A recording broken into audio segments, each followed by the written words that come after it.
So I wrote this today just thinking about everything that's been happening in the world, and I've been asked to make a video so it can get out there to more people. Hopefully people can just resonate with the sentiments that I'm writing about.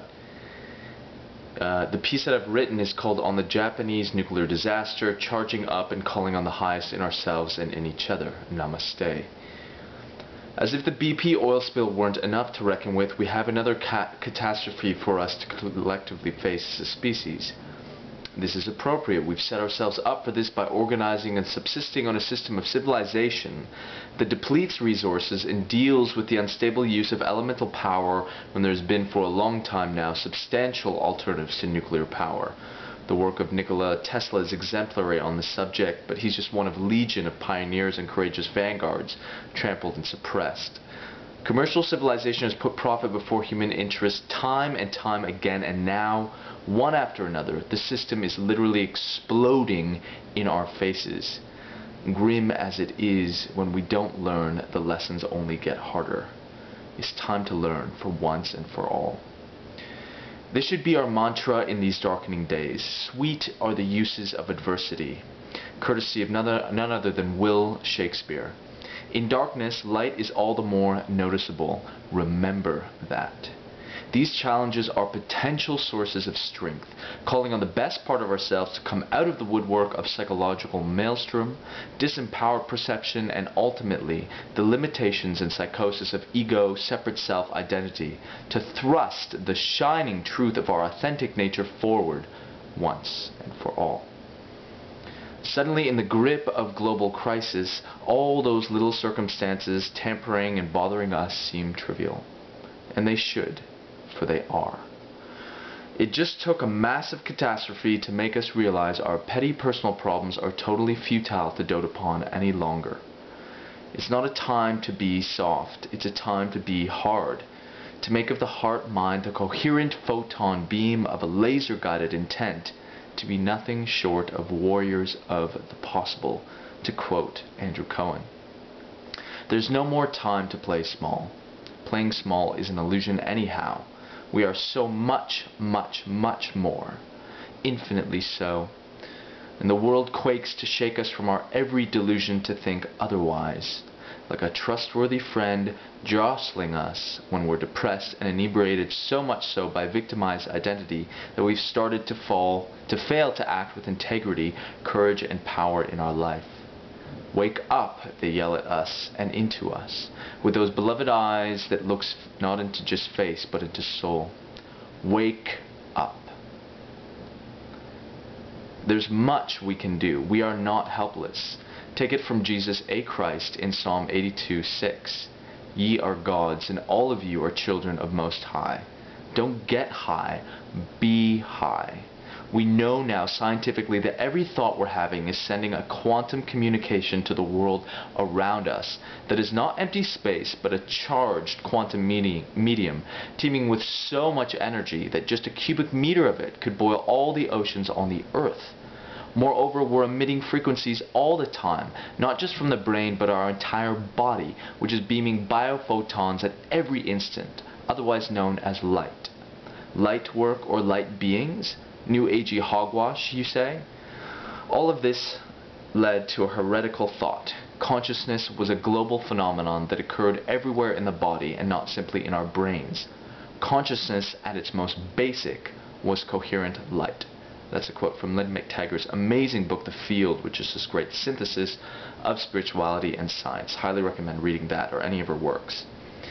This is no longer a question of faith, but a scientific fact, and the implications are enormous. That means at every instant you are sending out energy into the world around you. Thus, with every positive thought, we can actually create positive effects in the world. Subtle, yes, but when a butterfly flaps its wings. Moreover, the more of us who begin thinking the same thing, the stronger the resonant field between all of us, entraining like a wave at a baseball game. In utter concert, that thought becomes so powerful that it can do things immensely. We are literally beings of light, and light is a frequency, and a frequency is information. And as the great physicist David Bohm coined, information is actually information. meaning that it can actually form a recipient, whether that be a person or a thing. This isn't supernatural stuff. It's just that the natural is super. And we are the natural, which means, in this dire time, I urge all of us to begin taking our energetic state deadly seriously. We need to live with utmost integrity, uprightness, relentless positivity, burning all cynicism up, and becoming unceasing pools of active love. Not the mushy mush kind that but the kind that always calls on the highest in each other, especially when someone's acting out of alignment. In that case, the love that throttles through the storm of ego to challenge that beloved fellow human and say, enough is enough. I see the highest in you and know you are better than this. This is my tough love, my highest compassion, to shine a light in your darkness and call out your own light to be radiant evermore. We need to be accountable to each other. We need to hold ourselves in some form of transparency. For there is no transparency anymore. We know that because of the study of fields in physics. Really, there is nowhere to hide any of our negative thoughts or tendencies anymore. So we might as well change and transmute so we can better plug into the field, giving more of ourselves to the whole. We must drop all of our personal issues, all the nightmare of emotional processing and the like, the whole hell of over-individualized separate sense consciousness, and give ourselves to a higher whole, to humanity and the world. This is our true nature. Humanity is a force of nature as a unified field.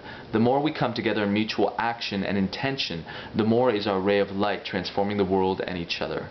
Each day is a revolution. Revolt against the social conditioning within you that has made you nothing short of a battery fueling a broken machine, a la the Matrix. Nothing short of a cacophony of psychologically futile personalities addicted to drama and victimizations. Nothing short of a false sense of self, a small sense of self. Let this crisis be our rebirth and initiation. Each day another chance to liberate our consciousness, our light, from the wiles of what would smother its shining. And let's evolve it forward for the sake of each other, for the sake of something higher that integrates all of us in a whole. For ultimately, the more we work to better ourselves and make ourselves pure vessels for the expression of consciousness, this light, the more we shine onto others, lighting them up and the world around us. I see the highest in all of you, and there's not a thing in this world that could waver my vision from that. We all need to hold that kind of energy. Each moment, what are you radiating out? Let our thoughts soar to Japan and transform catastrophe into possibility and safety.